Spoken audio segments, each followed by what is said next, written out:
Go to school. Get a degree. Buy a car. Get married. Buy a home. Have children. Get the dream job. Buy a bigger home. Get a dog. Why does society get to decide what and how I do things? It's time for us to be intentionally unapologetic about us and doing things on our own terms, when and how we want to. It's the Millennial Mrs way. Hello, hello, hello. Thank you for tuning in to the Millennial Mrs Podcast.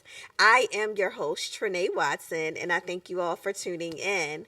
So, the purpose of the Millennial Mrs Podcast is to discuss all of the ways that you can be great without taking on society's expectations of you. You don't have to get married, have children, buy a house, do all the things that society said we should do, because life tends to happen, and we all know that nothing goes according to plan. Me personally, as a kid, I had my entire life planned. I had my wedding planned. I had the kind of house I was going to buy. I had the kind of cars I was going to buy. Had what schools I was going to attend, even down to the amount of children I was going to have, their names. I had everything planned out.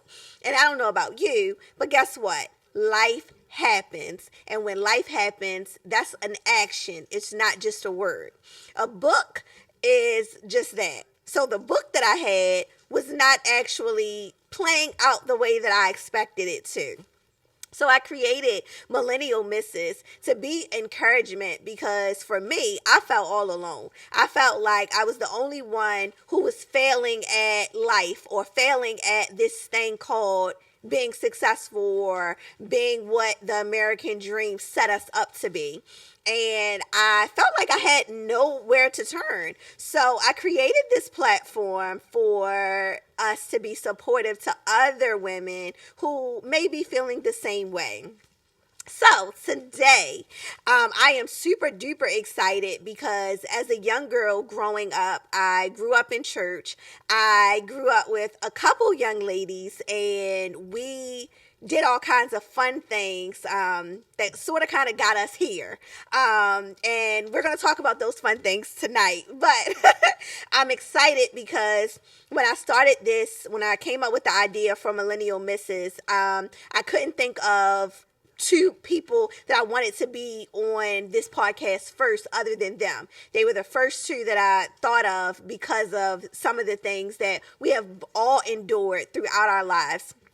Some similar, some on the same track, some kind of off the track, but along the same lines. So without further ado, it is my esteemed pleasure to introduce the world to am I going, can I tell the word Andy, or should I go, I call her all kinds of stuff. The whole government, Andrea, Andy's fine. Andy's fine. Okay. So we are going to welcome Andy.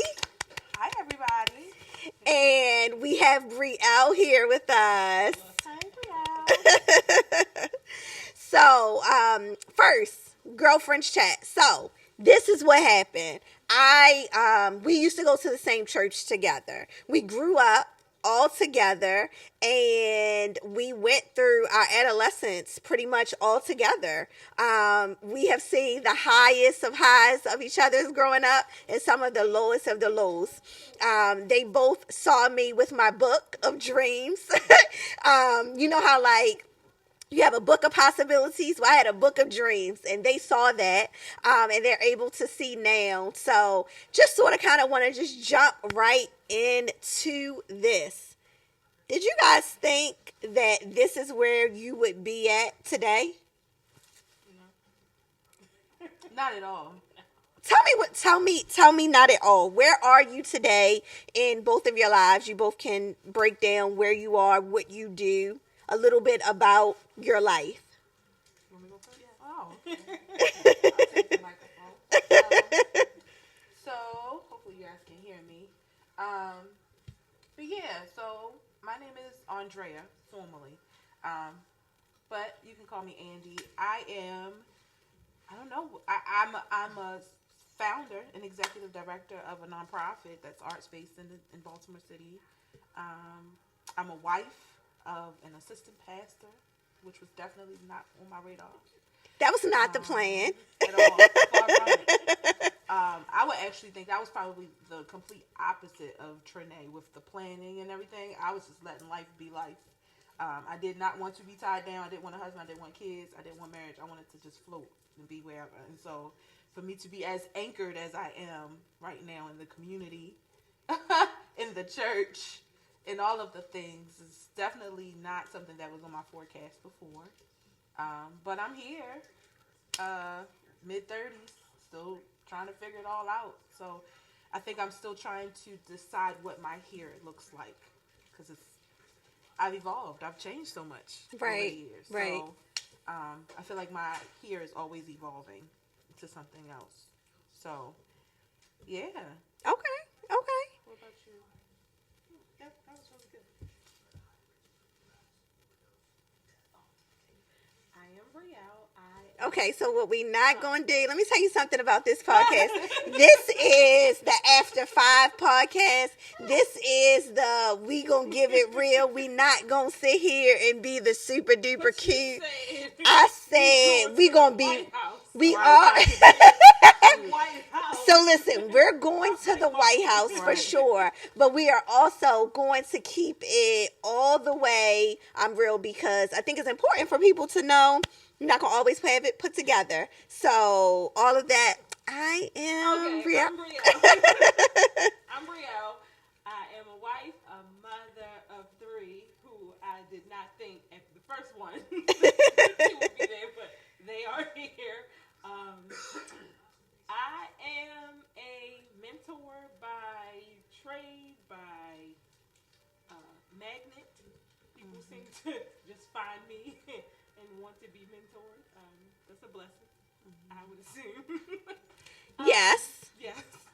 Because thinking about that, when you're talking about people gravitating towards you, when you were a kid, did we really have a lot of mentors that, gave it to us real? Not the cookie cutter, not the, you got to do this, you got to keep it together.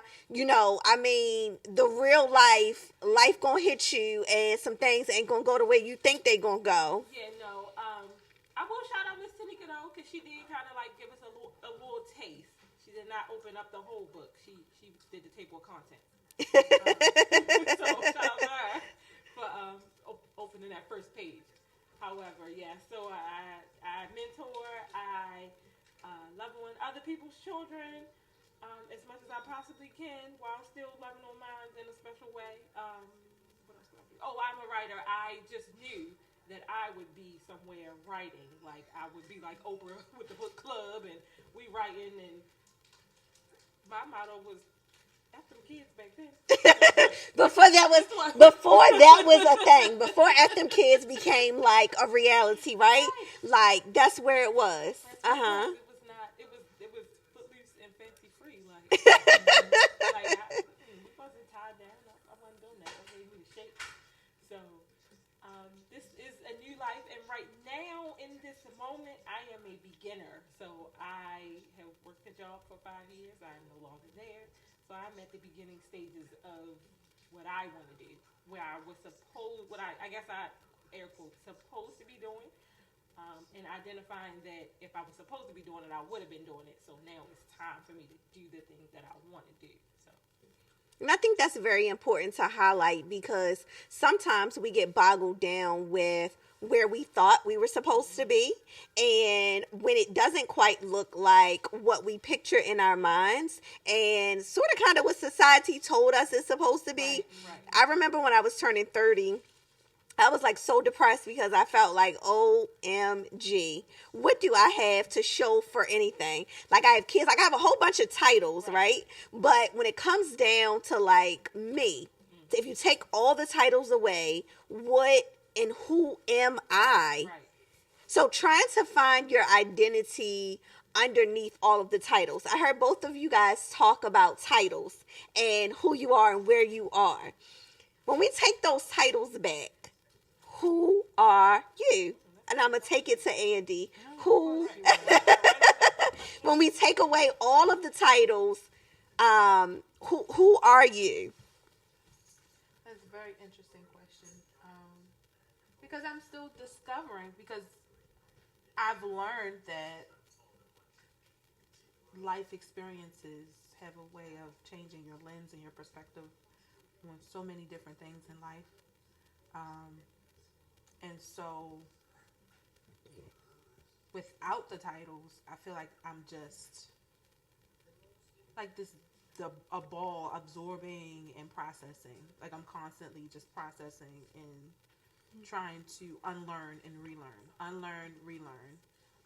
certain aspects of life, certain different values that I've had instilled in me from the beginning. And now as a 35-year-old, I'm looking like, like that's not, I don't think that's right? So it's like you were constant rewind, constant edits, constant processing. Like I'm a processing system. Like I feel like without any titles, I'm just a person taking in information, taking in wisdom, and taking in knowledge that I glean from other people's experiences, my personal experiences, and just trying to make it into something, if that makes sense. Okay. Was that super deep? I ain't mean to get deep, y'all. No, I think that's 100% important to like show people that at the end of the day nobody is perfect, and being that system gives yourself room to like delete a little bit. Yeah. You know, like and okay, then, upgrade. Right. And then also just trying to intentionally not be what's projected on you. Like the expectation is that I should act this certain way with this label, or the expectation is that I am my mother's child, and so some of my mannerisms or the way that I behave, right? Like I'm Michelle's daughter, but I'm also like I'm Andi though, like so trying to figure out what does Michelle's daughter, but even that's a label. So like trying to not absorb that and make that internally your thing, like that's like an ongoing process as well. Like I just feel like I'm just juggling what to not attach to myself as Andi. If that makes sense. Okay, I like that. All right, so what you got, Brielle? So I feel like if I didn't have all the titles, I would not be a people pleaser. Okay. I am in people pleasing recovery. Listen. Being a people pleaser is a real life thing, especially when you I feel like that's like a toxic trait, right? Like when you grow up in a situation, and we're going to talk about that a little bit later, but when you grow up in certain situations, you sometimes tend to take on the people pleasing. I'm going to save that for later, but go ahead. I'm going to save that. That's a good. I love that. Go ahead. So I don't, part of it does not know. I'm still trying to figure out like who I am at 36. Like I'm close to 40, and so it's different. Each stage, like Amy saying, each stage is different, and so now it's like even when I was younger, even now, like more people would say, "Oh, you look just like your mother. You look just like your father." Like, oh, you. One time I had an aunt who told me, "Oh, your name should have just been Erica because you look just like your father." Like, Miss Ann, what that mean? Like that should be a period. Like it's not a comma. It's not a semicolon. Like anything added extra, like, but people automatically assume. I feel like the story I'm telling myself is that because you say I look like this person or I act like this person, that I am this person, so I internalize that, and so now I'm working on not internalizing those things because it's like no, like you can be like something and be you at the same time. So just trying to not merge the two, just figuring it out. So. It depends on the day. Some days it's like, yep, I know who I am and what I like. Like I was telling my husband, like, oh yeah, because I like soap operas. Like any type of soap opera. Love and Hip Hop, you can find me sitting right on the couch watching all the seasons. Love and Hip Hop is a soap opera? What? To me, yes. Okay. I'm going to take that on. Scripted. It's given. I feel like reality is sort of The Bold and the Beautiful. It's the Bold and the Beautiful of our day. Yes. Yes. I would sit there and be like, oh, what time is it? Oh, because Pluto play it all day long, and I be watching it. Right. You can catch me anytime watching it. But Arlen that's like hates when I watch it because he's like, "Oh my God, I don't know why you watch this. This is so Yes. fake." And I'm like, "But for this hour, I am watching their mess." Yes. And guess what? They used to watch wrestling back in the day. Yes. That stuff was fake. Yes. You used to sit and watch it faithfully. Yes. Yeah, it just takes me to a whole nother place. As toxic as it is, because some of the stuff you be like, now like we're not taking this, but Right. it just takes me out of everything else. Like those titles, it breaks all of those down. Like, no, we not none of those right now. When I'm watching, None. they don't know me. And I really don't know them other than what's on the screen. So yeah, so that's that. Okay. So going back a little bit to what you were just talking about, I really, really like that.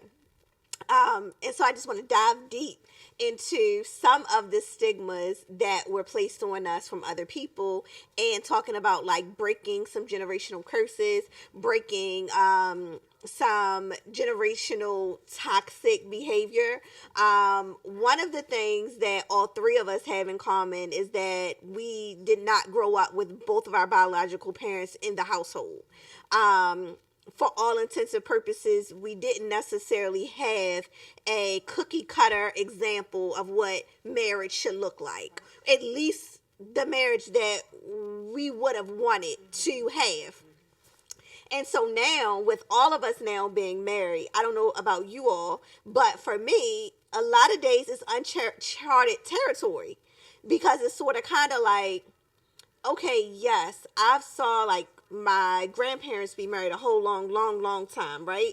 I saw like my aunts and uncle, my aunt is married a long time, my godparents have been married for a long time, but like seeing like real life, right? Seeing like the day-to-day of like, I'm throwing things at you, not physically, but like life sometimes throws all types of things that you just don't plan for.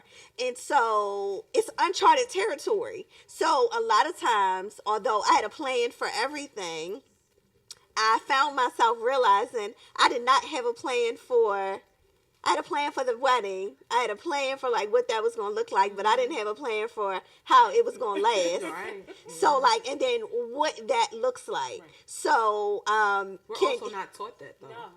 We're not taught that. At that early, find your husband and keep your legs closed. heavy only thing. on the keep your legs closed and Yeah, we weren't just supposed to plan get right married. after Get marriage. married. Keep your legs closed. Get married in that order. And then have some babies in that order. But nobody like said the in between. So what are some of the challenges that you all have had to sort of kind of navigate? All of them. Every single one. Because all of that is none of that is easy. None of that keeping your legs closed and finding, and I don't care what anybody say, it's not easy. When you get a certain age, it's just not easy. Right. Like, it's a whole lot of temptation out there. It's just like, oh, what is this? Oh, I can do this. Oh, and don't go away to school and think that you're going to be able to what? Keep your legs closed? Oh, okay, that's cute. But if that's what you do, do it. More power to you. I want you to. That's what I want you to I do. almost made it. Senior years when I lost mine. That's what I want, but I want that for you. However, It's nothing wrong with that. It's nothing wrong with that. Teach people why. Don't just tell them like, oh, you go to school, you gotta keep your legs closed. Like, tell them what you want them to know about that. Like, okay, it's all these different things out here, or just why you want somebody to wait. I think that's important too. Like. And I don't think it should just be the heavily emphasis on I want you to wait because that's because God says so. Because I think that comes with like your relationship. Right. So I think that that's like a different scenario. I think the basics of things are like for instance, think about it. Y'all know me, like y'all they know me. Now when we went to church, I was classified as the fast one. Fact or false? That's a fact. So I was classified as the one too grown, doing all of these things and everything else. But that was the furthest thing from the truth. Right. And had somebody just sat down and actually had a conversation with me, they really would have seen a different side. Mm-hmm. Not only that, so I went to college where Brielle went to college, and Brielle got pregnant in college. I'm telling you a little story a little bit. I'm sorry. But I was so scared. I think, and this is just, we on a podcast and we telling the truth, so we gonna tell the truth. I think I was more afraid of my mother than God. Like, let's just tell the truth. I was like, oh no, my mother is not about to. Oh my God. Can you just touch it just to make sure? I did not want my mother to kill me. Okay, like that was for me. You know. I was not even thinking about any of those things until I went to that office to talk to that lady. Like, I'm sick. I got the flu. Yeah, you did. You kept saying you had the flu. I had the flu. She was like, in September, it's the flu. I don't care what anybody says. It's the fall flu. Right on out of college, like time to go. Pack your stuff. My little fish died. So sad. Finally got my apartment. I remember. I did. Listen, when she got pregnant, she came home. She got sick. She came home and never came back. I went to that room. I packed that room up, and I kept saying, "Oh my God, just don't get pregnant. Do not get pregnant. Do not get pregnant, because you're gonna pack your stuff up and have to go home." That was your learning experience. That was my learning experience. I learned through you. I learned through you. I said, "Chill. If this." First of all, the first thought was. Nothing about the Bible. My first thought was Tab's going to kill you. Right. So you're not even going to make it past this. Right. The second thought was you're going to have to go home and everything else. So yeah, what other toxic misconceptions did you guys feel like you had to overcome within your marriage and life? I think nobody will be able to prepare you for these things. Like they give you their story, but everybody's story is not the same. So I might have a bad experience in marriage, and I tell you, but that doesn't necessarily mean that that's your path. So I can just give you some advice, but I can't necessarily prepare you for the things that you'll experience, because marriage is, that's really the only way to put it, right? Like journey. It's good days, it's bad days, it's in between days, it's I don't know days, it is like dot, and dot, right? You feel it in that morning, and about an afternoon, it's a different word that you put in. That part, and then by the time you go to bed, it's a whole nother one. In the middle of the night, it might be a different one again. You have to be like, it's all the things. It is what my godmother say, a beautiful nightmare. It can be all the things. I think for me, I feel like I have a whole bulleted list. Challenges. My first one was struggling to see me as a wife, because I never had that in my image of myself as an adult. I never saw myself being the feminine part of a duo. Like I didn't really. I used to shop at Walmart. Like, they used to judge me for shopping at Walmart. Like, I didn't really care. Pause. They judged me terribly. Pause. My first Vicky C. It was never a judge. It was just a possibility of maybe we could possibly go to Target, maybe possibly go to Old Navy. No, I absolutely have to. Or with my grandmother. I do not go that place. But, I never was I would always try, but I was never like the girly girl who really cared about the aesthetic of what that looked like and caring about an appearance. And so just that self-awareness piece was a challenge for me of, okay, what does Andi the wife look like? Because I'm representing this whole other man who is well known around the city, and I can't even go to the market without running into somebody who know me, right? Like, I got to start being more self-aware as that. I also had a lot of challenges with financial security and fully trusting my husband to be the steward of our household and managing finances and making good decisions, because I grew up in struggle on a struggle bus. Like, it was a struggle. Listen. And I never, that was like my tainted view of marriage. Struggle was the standard of marriage. We had one car, we had multiple places to go. Some would catch the bus or a hack, some would have the car for that. Like, it was just too much. The anxiety, I just got thinking back about it. Just, woo. But financial security was a really big challenge. And my husband and I have been together 14 years, married 10. And I would say probably the latter part of our marriage is when I was able to kind of relax a little bit. I would say self-awareness and financial challenges, or financial security, and trusting that piece were like my big red flags for me. Okay. For sure.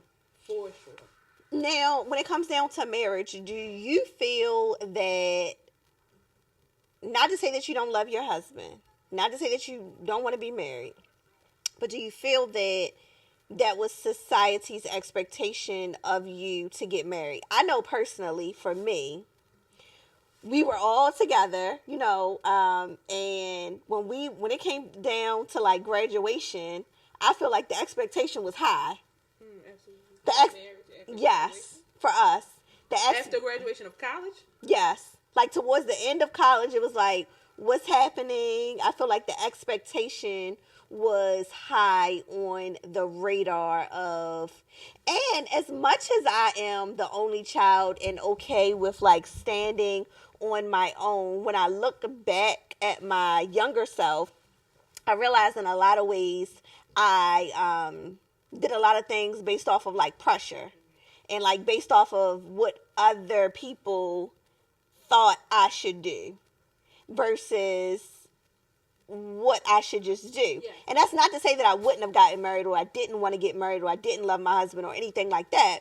But I do think that there was added pressure that did not necessarily need to be there.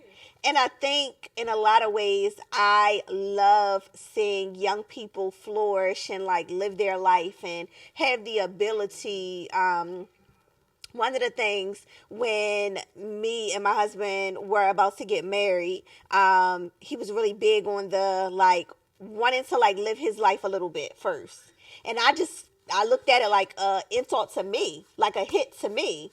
But it took the maturing to happen, like time to happen, to realize that that is a real thing and a very important thing. So when I see young people and I see them taking the time to find out who they are, explore what they like, explore what they don't like, explore where they want to live, if they want to stay in Maryland, if they want to go to a different state, I think that's amazing. That way, two people can kind of come together standing on solid ground as opposed to, ooh, we on shaky ground trying to figure this thing out. Because in a lot of ways, like, marriage really is like you bringing in your own household and I'm bringing in my own household of how I grew up. And for all intents and purposes, we both got the mess, right? And you bringing your mess, I'm bringing my mess. And we just going to all put our mess together and try to make some sense of it. Or not. Sometimes you get in a situation where you bring your mess, I'm bringing my mess, and we just leave it there. Ooh, that's a good one. Because I feel like that was us. Like, I got all of this stuff. I'm not ready to deal with this. Because I'm not going to, because I never was made to. It's like I told y'all, you give me the shakes, I can't do it. And then you have messed that because I feel like you were a little younger than me, so you did not, nobody really sat you down and was like, before you get married, work on this. Mm-hmm. Like, that's not a thing. So we bring this mess, and it's like, that doesn't exist. We're not going to say this exists. And we're trying to build on top of it. So there is no foundation. So now I feel like we're working towards building a foundation slowly but surely, right? So because it's going to take the time. Because if this don't work, I'm never doing this again. Ever. Me and Dan talk. I'm gonna be a hung. I think it's so funny that Andi is married because Andi was like the furthest person to say she was ever going to get married. Andi used to be like, I'm never getting married. I'm never going to church. I'm never doing this. I'm never doing that. Leave me alone. I'm not having any kids. I'm not doing this. I'm not doing this. I don't even like people. Right. I don't want to be around anybody. Right. To this day. To this day. Some things don't change. Look, when y'all go Now you acting like Michelle's daughter. Some things. There you go.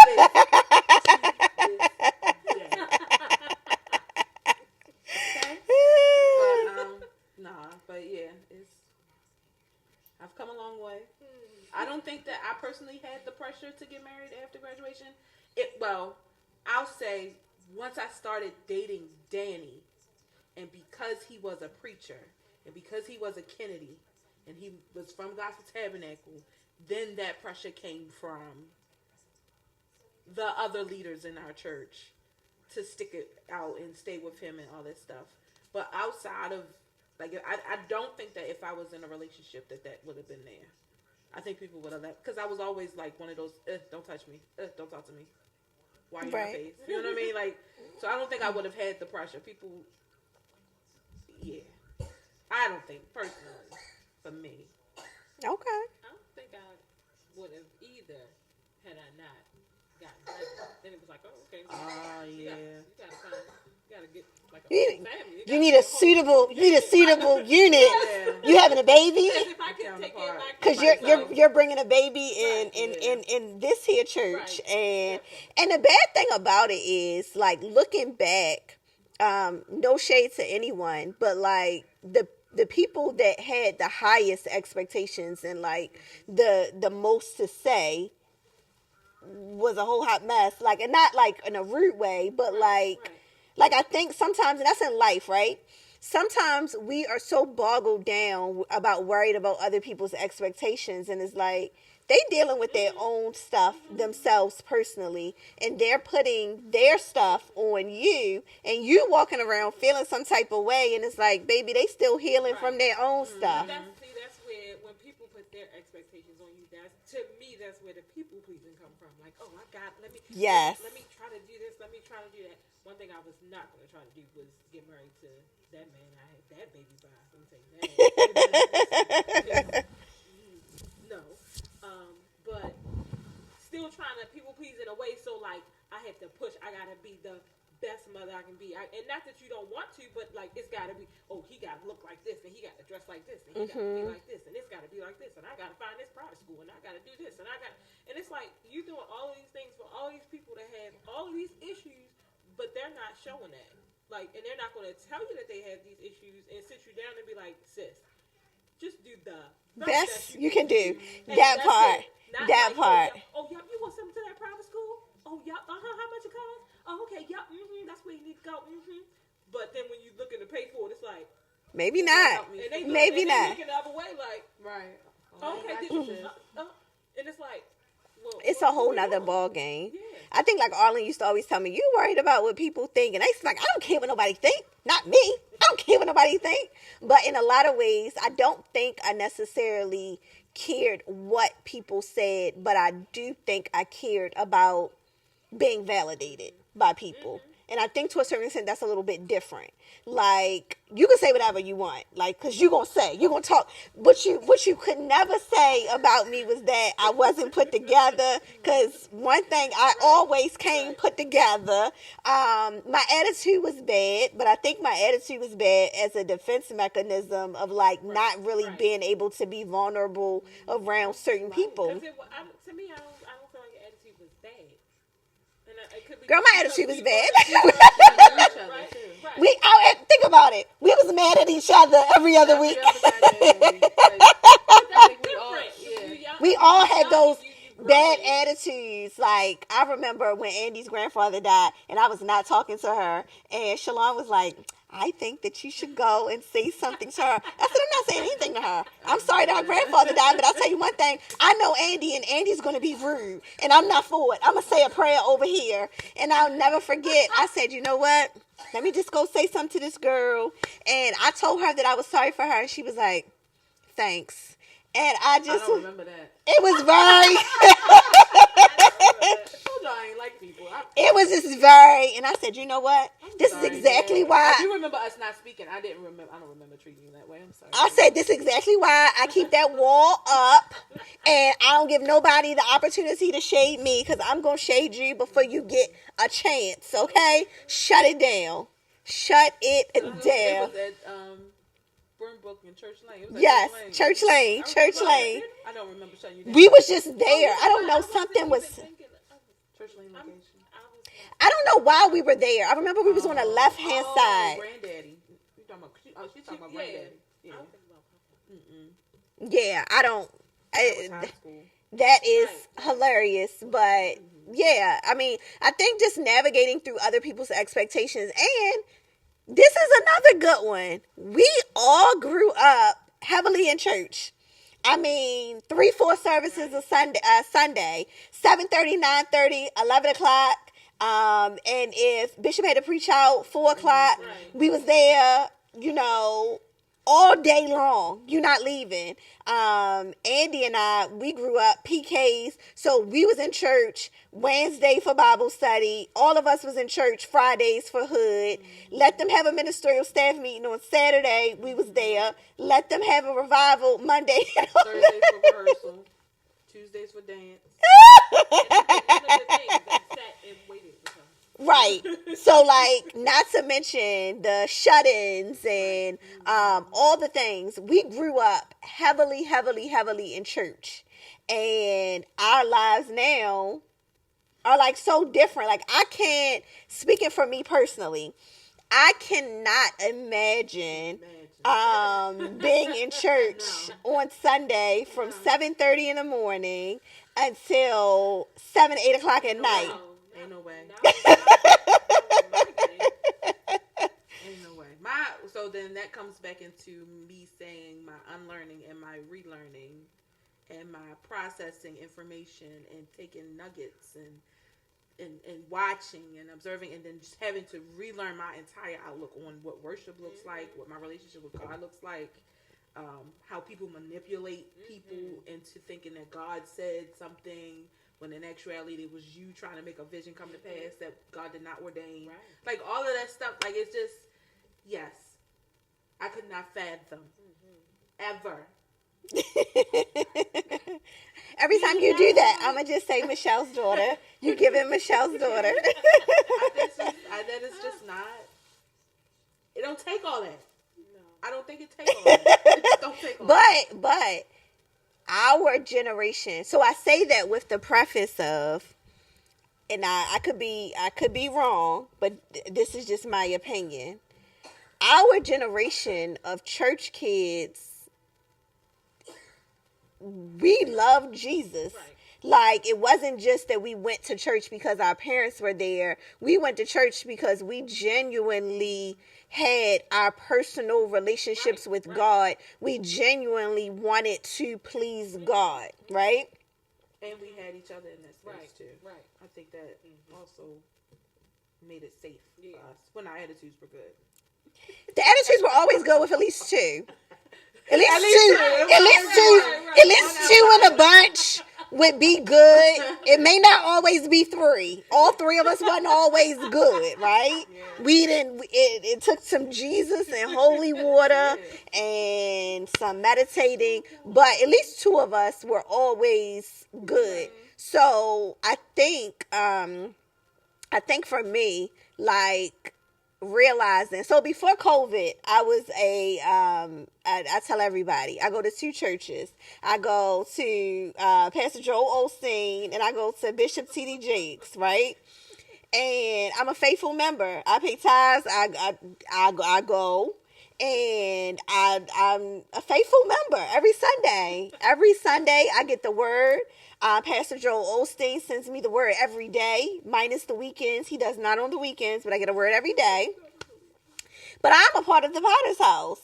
But I love the fact that my children know Jesus for themselves. AJ asked to be baptized. Like, that wasn't something that we forced on him.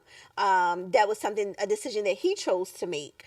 And so I realized more and more the whole, it don't take all that to be true. Like, and for some people it may. Some people it may. But I'm more practical. Yeah. My kids are the same way. Like, I don't have to Jesus, because Arden will just bust out in a prayer, and you be like, oh. Okay. At night, she say her prayers, and not that that's the only thing, right? Like, I do want them to have a base, like a foundation, just like we had at church.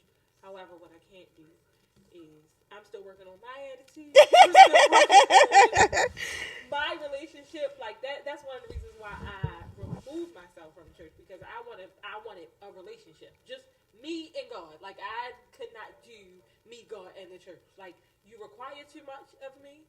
This is stuff that God ain't requiring of me. What are we doing here? I don't have time. I don't have time for this. I just want to get to the point where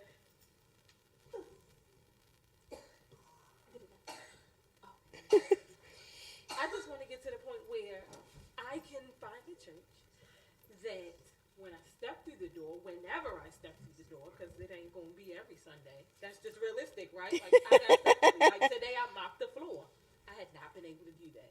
I put on some music. Oh, I listen to Sarah Jakes because I follow her. And I mopped the floor. That was what I needed to do. That's how I got into the presence. I can't do that if I'm at church every Sunday. Who's going to mop the floor?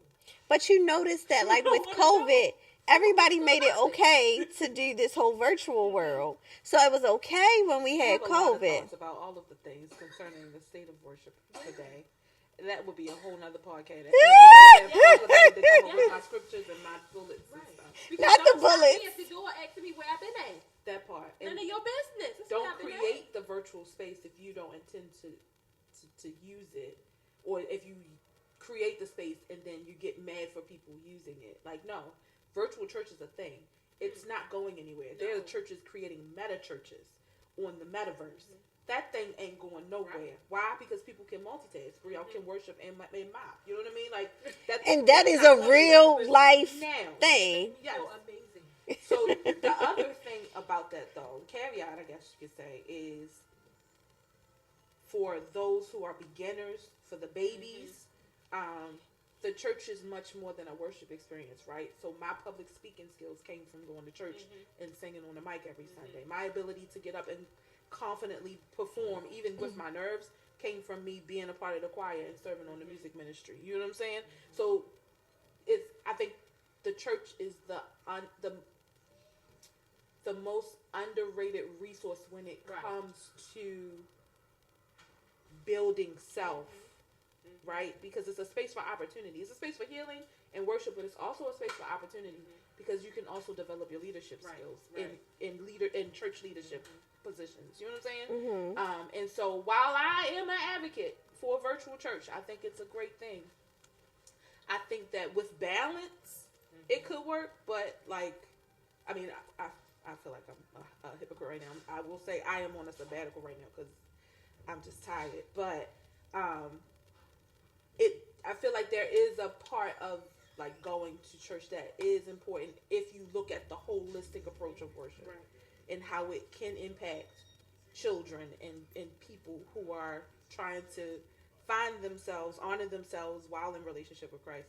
Like, it kind of is it's a thing like that needs to be acknowledged, made aware of, but also in balance, if that makes sense. But I also think, like, one of the things that we had, and I don't see churches doing this a lot anymore, we had youth shut-ins.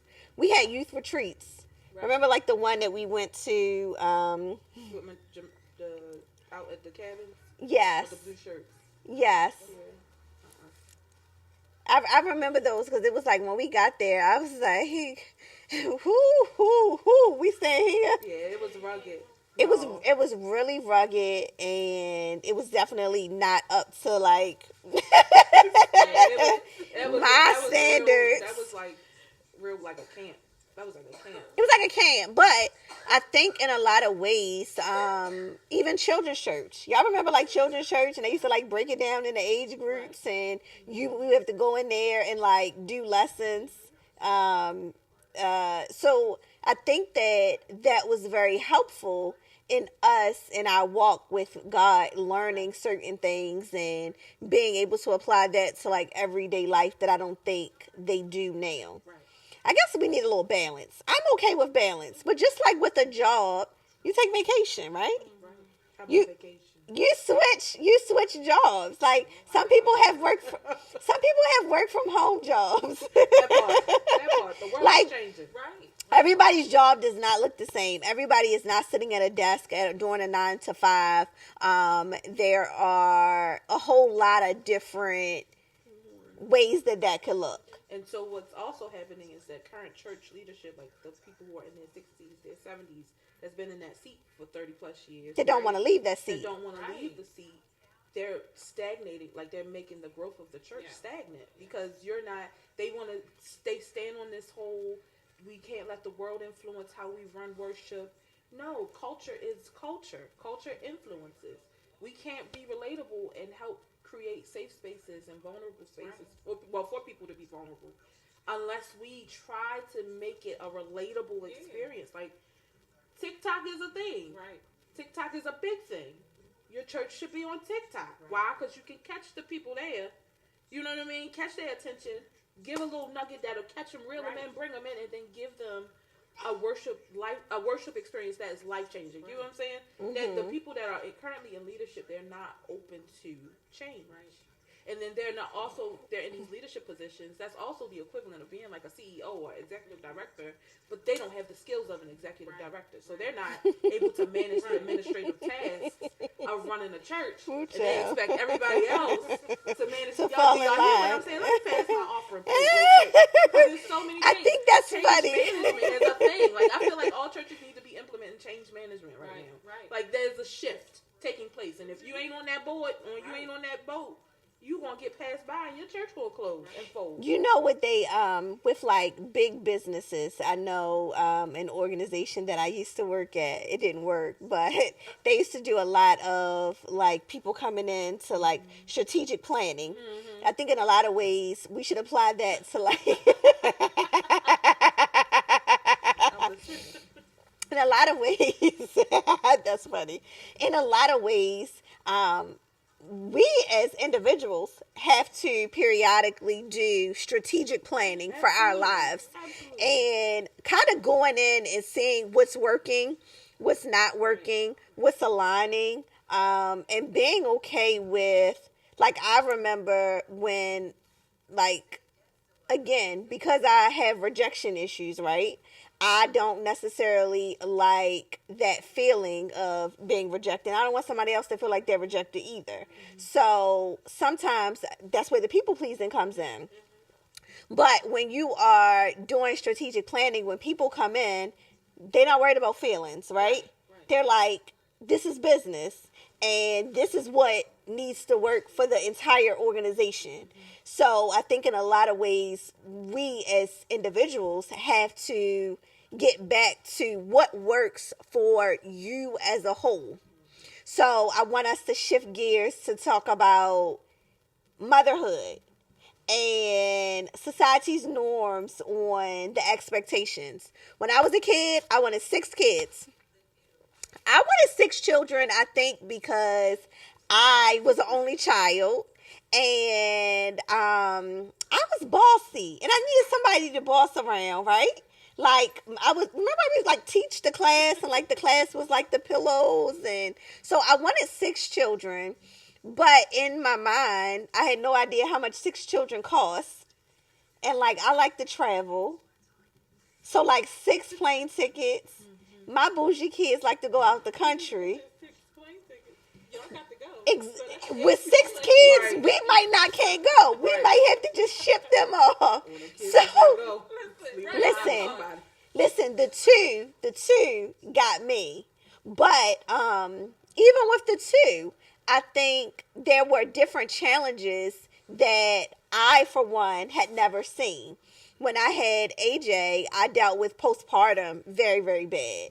And I had never seen anybody else experience postpartum. I never saw somebody do this. It's not talked about. Like, we talk about, like, calling on Jesus. But, like, in real life, I know what it was like to be calling on Jesus and feel like either he not listening or I can't hear because I can't hear past the tears and I just don't want to wake up. And that feeling for me was a real feeling. I literally, now I'm strong enough, like I can have these conversations and not cry about it. But I remember writing a letter, like an email to AJ when he was a baby, like telling him I'm sorry that I brought you into like this, but I got to check out. Like, this ain't what I thought it was going to be. And let me tell you something. I love you. I'm going to always love you. And you be strong, but I'm out. And I remember, even in that moment, I ended up in I ended up in a psych ward, but those were real moments. But I remember being embarrassed by it. Like, feeling like, oh my God, I don't want anybody to know that I'm in a psych ward. This is like a stigma. Oh my goodness, I'm in a psych ward. Somebody's going to think I'm crazy. Like, what is going on? Please don't tell anybody. Like, don't tell anybody that I am in the psych ward. And it's like, well, hold up. This is, number one, my story, and it is my story, and it did happen, and nobody else can take ownership of my story and my path. But not only that, there are so many people that, like, when I started talking about it, hearing other people that went through it and went through it alone, feeling like they were alone in their path. So tell me a little bit about your journeys with motherhood and how, like, the expectations of others have sort of kind of created a space that you've had to reshape for your own personal sanity. I'll leave mine for last because it's heavy. You go ahead, girl. You got that first. So each stage is different because my kids are almost 8 years apart, each one. So, in the beginning, I think the expectation was that I was a little girl and I didn't know what I was doing. And part of me did not. I mean, who does? It's your first baby. Like, I have seen other people take care of kids and I've helped other people take care of kids, but to have your own, and at the end of the day, people leave and it's you and this little person, it's like, oh, wait a minute, maybe I don't know what I'm doing. So then I'm pushing to try to, like, show people, like, yes, I do. I know what I'm doing. And so after a while, it was exhausting. Like, this is exhausting. Like, I love him. However, this is exhausting. I never want to do this again. That's a real life, and I just want to highlight that. It's the I love my child, period. Right. But in real life, this is hard on me. Right. And the two can coexist in the same space. I felt like not once I had him, but after he came along and we kind of got our footing, like, tried to go back to school, and it was just like, oh, wait, but he's getting older, and he's learning how to do these things, and he needs to go to school. So then it's like, okay, well, I can school on the backseat. I'll go next year. Like, we're in, like, year 12 after, you know what I'm saying? So it's like, oh, okay, like, am I ever going to go back to school? Am I ever going to do these things? Then it's like, you tell yourself, okay, well, maybe I don't need to do that. I'll find something else to do. I'll do this.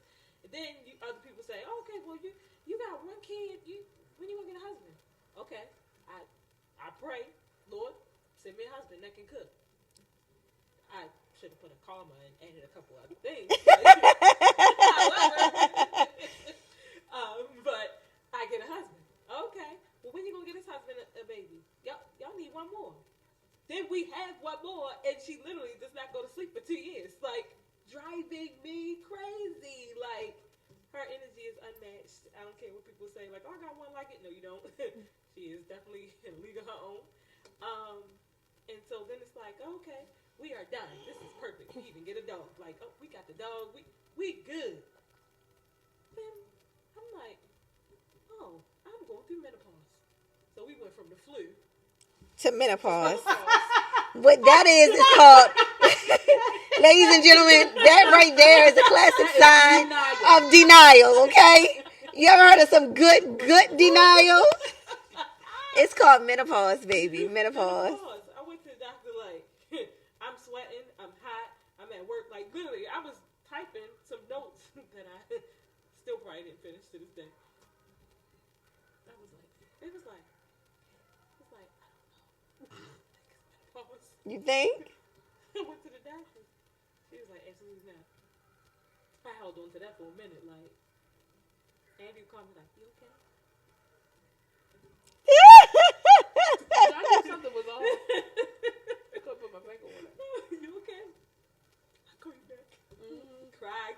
Like, I told the doctor, I had, so you had postpartum, I had prepartum. Prepartum. That's a real thing too. Because That's a real thing my too. emotion, everything was so bad. Like, I felt like my insides were trying to come out on the outside. Like, I would be in the car moving, I'd be like, I gotta get out. Like, I have to get out. Like, walking is a thing for me. I like to cope. I have to walk. Like, if I can't walk somewhere, if I'm out somewhere and I can't get these feet moving, we're gonna have a problem because that is my coping skill. And I walk, like, to the point where my therapist was like, I'm gonna send you this number for this psychiatrist, and I was like, I'm not gonna call. It'll be over. Like, I felt like I had to like maneuver this thing. Like, it was like the cogs in the wheel was just like, it's very squeaky for me. And so everything was a thing with this last baby. First of all, please stop calling people geriatric. I'm not old, but I felt like I was 90 years old trying to have a baby. So you geriatric, and then I was having issues with my placenta and this and that and blood pressure and gotta go every day and at the hospital and crying and to the point where I did not attach myself to this baby. Like, I was like, I guess it's gonna come here. I guess I wasn't even sure. Every week it was something. Every week it was something, and I was like, well, there ain't no point in acknowledging it because if it doesn't come here, then I don't even want to know it. So when we got closer, when I had to put a date on it, like, okay, we're just going to take the baby. Like, okay, put a date on it. All right. So, I mean, thank God for a year, because this year is a different year. But, yeah, the struggle of being a mother that nobody talks about. Like, and this is no shade. I love my mama, but my mother never talked about these things. She always said, I love my kids. I wanted my kids. Period. But there's a whole lot of other stuff that goes in. Nobody talks about any of these things. You are out there blind in the world, and then you go for doctor's appointments, and they're looking at you like, so nobody talks to you about these things?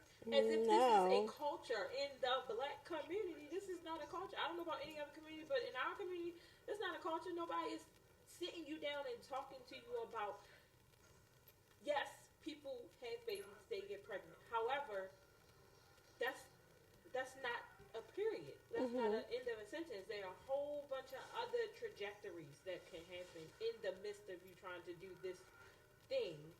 And how do you prepare for those? Right. Any of those things, how do you work through those things? And even after that, like, how do you stay sane? And how do you, like we talked about in the beginning, how do you keep your person? How do you not lose you? Yeah, right. Like, that's very hard to do. And anybody who come on and say that you can, okay, write a book about it. I'll read it. Write a book and send it to me, because real life, trying to balance, again, I have 2 children, 10 and 5 at the end of this month. I am and I'm not even like standing on like my own 2 feet fully, but like I am just starting to learn like what self-care looks like and what, like showing up for me intentionally unapologetic. It's like in my mind I keep saying I'm gonna just keep saying it until it's a real thing. So like I am going to be intentionally unapologetic about showing up for me. But like much like you, when I had Avon, I had eclampsia, and so my blood pressure was really high. I had a seizure, and it was a real thing. And in a lot of ways, I was so scared that I was going to die simply because I just never felt like myself. And if I'm being honest, I probably still don't feel like myself. Like for me, I feel like since I had Avon, I have not felt like myself since before I had him. Period. Right. That's a real thing that nobody talks about. Nobody brings it up. Nobody says, like, and how do you get back to you?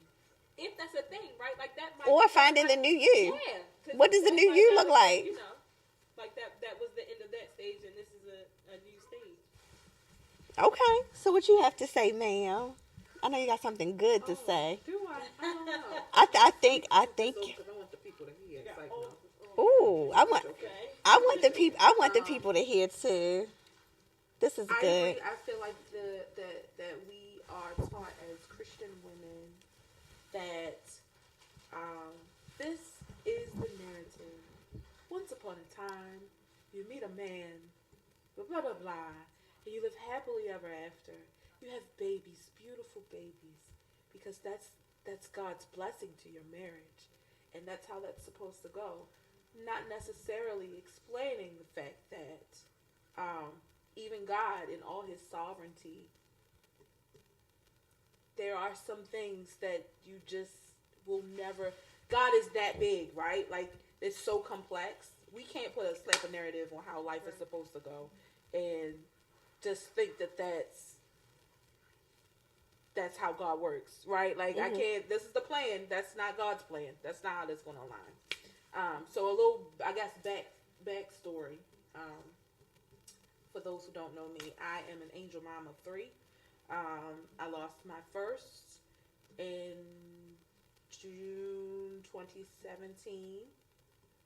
June 21st will make 6 years. I think, if my math is correct, I don't know. My next one was in October of 2018, so a little over a year later. And then my third one was Reagan. That was 2020, during the pandemic. All of them had different reasons. The first one was an incompetent cervix. I lost him at 20 weeks. Second one was a natural miscarriage, right? And so when I got to that point, I was like, well, wait a minute. What you mean natural? Like a normal? She said, it's normal. It's your body doing what it's supposed to do. Pause. Ain't nobody tell me that was a norm, right? Ain't that something you should tell me before I start trying to make a baby? That is, like, I knew miscarriages were a thing, but they were always hushed, right? Like, nobody told their stories of their womb trauma. And so at that point, I'm like, okay, well, God would never do that to me again. You know, if that's a body doing what He was protecting me. That's Him just being his big old self, right? Like, yeah, like, and so then when Reagan hit, I thought, you know, this is it, because he wouldn't do that. I sing on the choir every Sunday, and I lead praise and worship, and I'm married to the pastor. He wouldn't dare do that to me while I'm on this platform after I told him I ain't even want to be married to no preacher. And I sacrificed my wants and my needs to show up for him. And he gonna bless this baby right here. And at 15 weeks, I had got a cerclage, a preventative cerclage at 14 weeks. And then a week later, I went into labor. And they didn't know. So my white blood cells were elevated, but they couldn't identify what the infection was or where it was. They had some theories, but nothing was proved because the cerclage was still intact. And so a theory is that probably during the surgery, there probably was an infection that took place. That I've heard that happen before. So, yeah, they don't prepare you. So I've had a chance to. I remember growing up and always seeing women like whisper it in passing, but never talked about the aftermath and recovery, right? So like can we say names? You can. I'm sorry, I didn't even.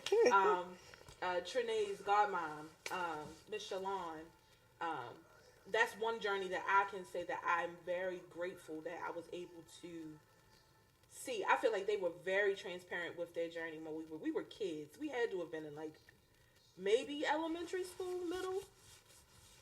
number. Yeah, but we were young enough to where that should have been blocked, but for some reason I saw everything she went through. I heard the conversations in the church because we lived there practically at the church. And so now, having gone through my experience, I'm like, that should have been the standard of womanhood, right? Like, no, the girls need to hear these stories. They need to hear that life ain't perfect. They need to hear that God is God, right? Like, it's he got his hands on everything. And then I will say, like, in this process, I was able to learn how God really makes stuff work for our good, even when it doesn't make sense. Like, that's some heavy stuff to carry, right? That's healing. Right. That's healing. Right. And so I can honestly say, like, the losses healed my family. It healed my marriage. And so that's the narrative that we need to start speaking to young ladies. Like, hey, you're going to get married. You might find a man of your dreams, and you're going to try to start a family. But you need to understand that, A, this could potentially happen, but B, God is still going to carry you through that. And it's not going to look like he's there, but he's there. It's that, like that whole footprints story that used to have posted up on everybody's walls and everybody's houses growing up.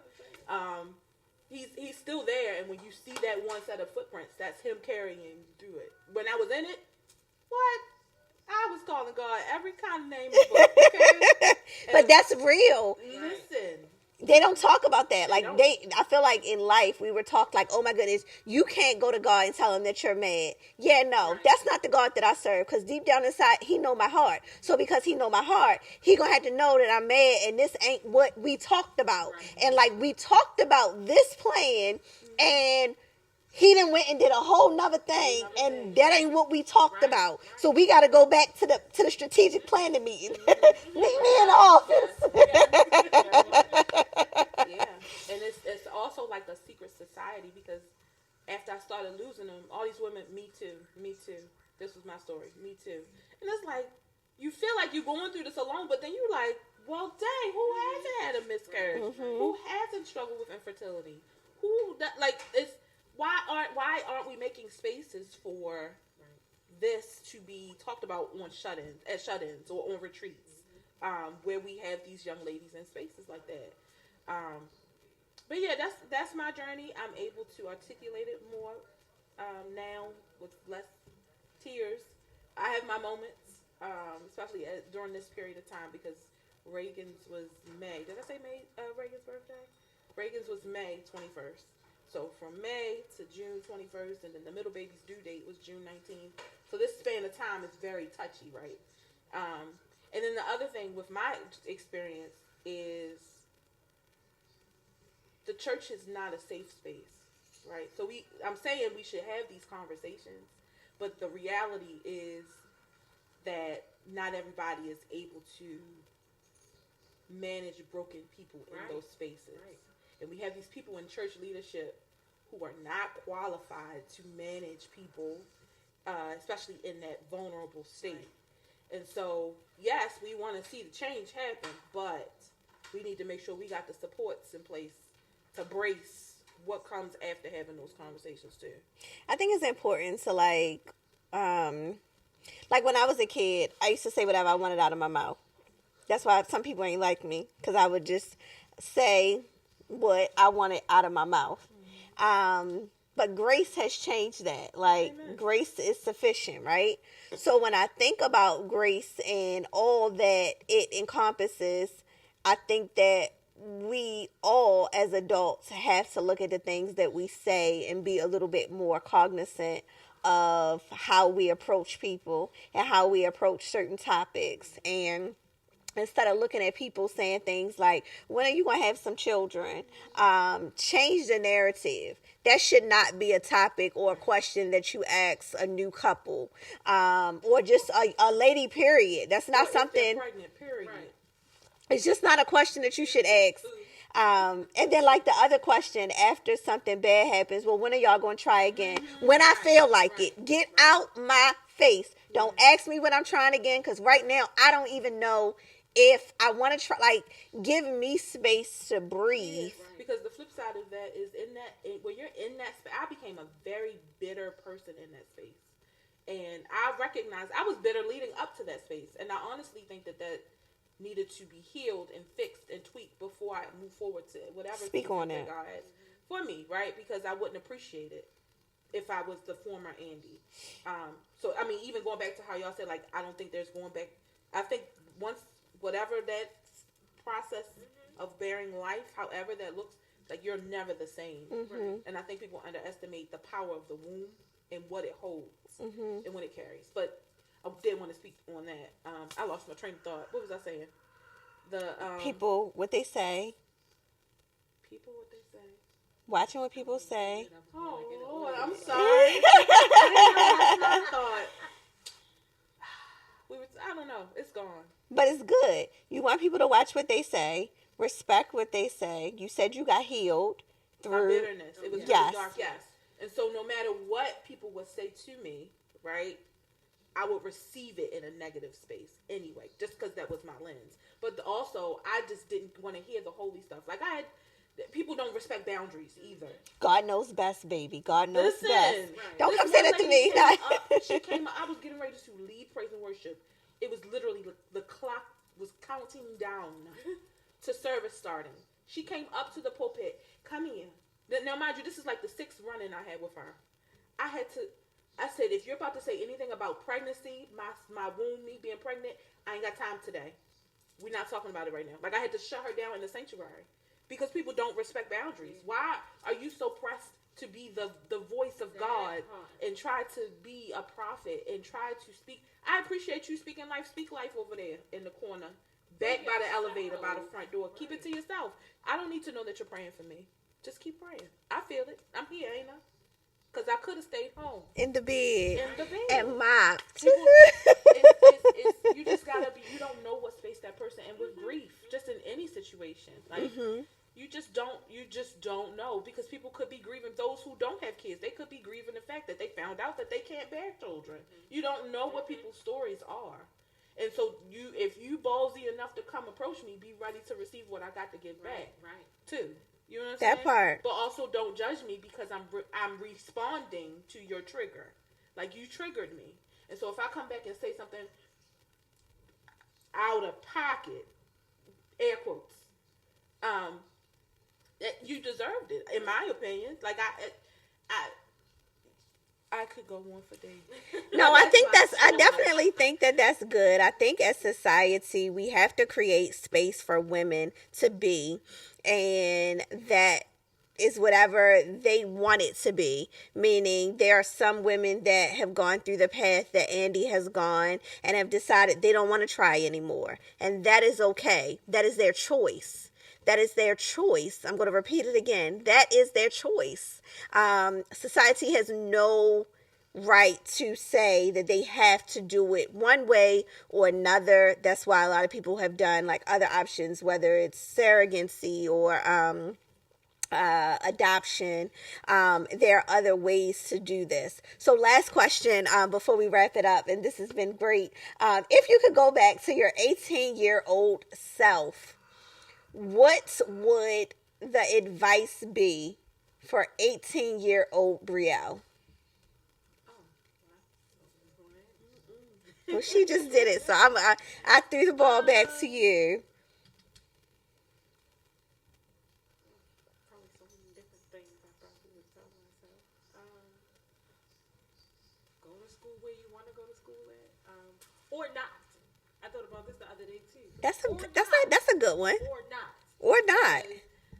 I was not sure in what I wanted to do, so I thought I wanted to be a physical therapist, but I wasn't sure because that changed like all the time. Talking about expectations, people putting expectations on. Oh, you gotta go to college. You're so smart. You can still be smart and not go to college. Like, that can be a thing. You just need to find your niche and not waste so much time people pleasing and sitting in classrooms and doing all these things that you might not want to do, but you told yourself that that's what you're supposed to do, so you like it because you forced yourself, you force-fed yourself these situations. And so at the end of the day, when you are out of them, you really don't know what you want to do. And so you trying to figure it out, trying to scrounge when all around you knew what your purpose was and was like, no, that's not, I don't want to do that. You know, putting it to the back burner. And so now when you become of a certain age, it's like, that was it the whole time. Like I was scrounging for something else when it was right there. And so, don't people please. That's probably what the advice would be. I love it. Don't people please. Okay. What do you have? What are you telling 18-year-old Andi? I got so much. There's so many things.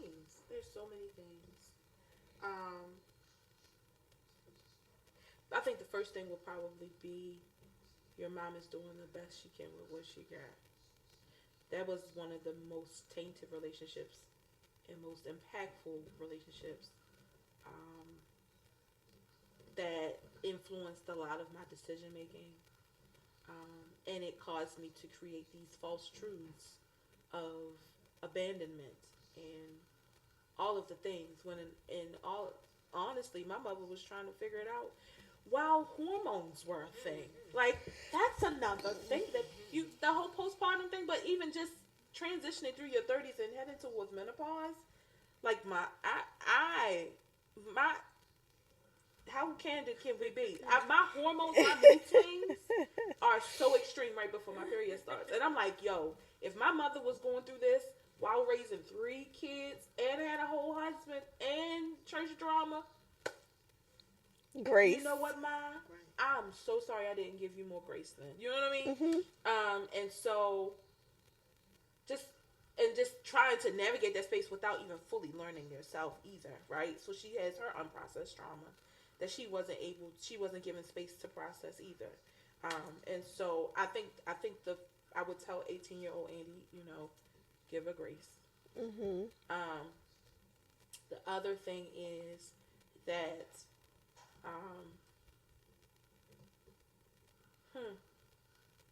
probably he's coming. Talking about Danny. Because at 18, I didn't have an expectation, but that was also tied to my lack of self-worth. I didn't think I was worthy of having a family or worthy of having a husband that loved me, that was faithful, that would provide.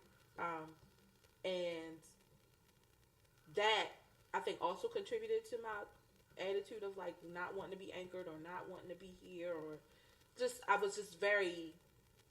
I had no expectations for life for me because I didn't think I was worthy of having a fulfilling, abundant life. And so I think me meeting Danny, I'm not going to say he saved me because he ain't Jesus. Yeah. But I will say that he opened my eyes to a whole different lifestyle and that it was accessible to me. And yeah, I think I would tell 18-year-old, like, just wait out, girl. He's coming. Because at 18, I think I had my eyes set on this cat in college. That was not. I'm turning the other way, child. I'm So, turning the other way, child. It was not it. And You when it did. didn't work out, You did. I was like, You did. I'm going to turn my head, honey. So, Because I don't want no parts of that one. After the camera goes off. But yeah, I would tell myself, give her grace, and he's coming. Danny definitely taught me to love myself, to be independent, and just to enjoy the finer things in life. Now I wear name brand stuff, labels and stuff. I'll be like, oh, why? I'm so proud of you. I'm so proud of you. That's nice. That's good quality. It's good quality. Listen, that quality is totally different. Yeah. That, and I'm trying to think of what, like, relationships. Just in, like, general relationships, I feel like I've come such a mighty long way. It would probably be, like, the expectation of it all. We all need grace. Give them, that probably be the overarching thing, girl. Give them grace. Give them grace. It's okay. You're fine. You'll work it out. Yes, I definitely agree with that. I think that's the biggest thing for me. If I could go back to 18-year-old Trinae, I would just say, girl, take away everybody else's expectations of you and strip away, like, the designer stuff, right? Strip away the cute stuff. Let's take away, like, all of that and release. Whatever that looks like. If it's you got to cry it out, cry it out. But I feel like I was holding so much in because I felt like I had to be perfect. I felt like coming from my mom as a single parent, I felt like the expectations were very high for me to, in a lot of ways, I felt like there was a lot of expectations for me to fail. So like the expectations were even higher because it's like, oh, I got to prove these people wrong, because I will not fail. I remember when I went to college and I did biology pre-med and I hated it. I hated it. And I think I hated it simply because it did not click for me. I didn't understand it. But the stigma of being able to say that I'm in college and my major is biology pre-med, that came with a certain type of, prestige that I felt like I needed to have. I felt like I needed to live up to surpass certain people's expectations of me. And in many ways, I feel like I lost myself in that because I went through a phase of trying to people please so much that I lost what I wanted to do. And when I graduated, I had a horrible GPA and I needed to figure out what I wanted to do. And I spent years figuring it out. Arlen would say all the time, you should be a lawyer, you should be a lawyer. And I felt like, well, you my husband. So, like, you supposed to, like, see good in me, right?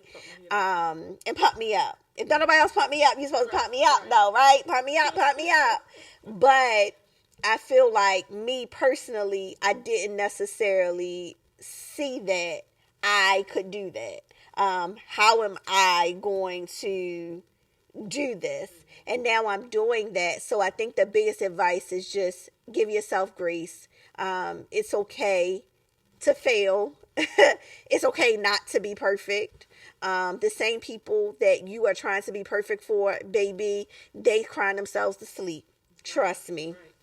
And so I'm just very, very committed to wanting to create what we didn't have and create a space for other young ladies to grow up and feel vulnerable enough to be themselves, but also understand that it's a safe space for you to grow. So not just to be vulnerable just for the sake of being vulnerable, right? Like the purpose of tonight wasn't just, oh, give me the tea. The purpose of tonight was actually for us to elevate and change the perception of who we are, who we have evolved to become, who we're evolving, because it's an everyday thing, and to encourage the next person. So it is my hope that we did that for you, and I hope that you tune in. Before we end, where can everybody find you all? I know that you guys have businesses and things like that, so I definitely want to give you a second to highlight your businesses and things like that. Sure. So my personal handle on social media is Mrs Andikens, MRZANDIKENS. Like I mentioned earlier, I am the creative director and founder of the Arts Project, which is my nonprofit. It's a passion project of mine dedicated to exposing youth to creative avenues of artistic expression. And you can follow us on social media, both Facebook and Instagram, at the Arts Project INC. Make sure you put an S after that T. So the Arts Project. We got a lot of good activities and things coming up, so I encourage you to tune in. Tap into Tap Inc. Yes. You can find me on Facebook under Honee B English, and Honey is spelled HONEE. I am also the founder and CEO of Project Bloom, bringing life out of madness, mentoring for girls between the ages of 10 to 21. And I also have Bree Creative, where we create custom items for you. So you can find me on social media in those edifices. Thank you. And you'll find everything also below if you guys need that information. So thank you so much for tuning in, and I look forward to discussing how you can be intentionally unapologetic each and every day of your life. Thank you. Okay.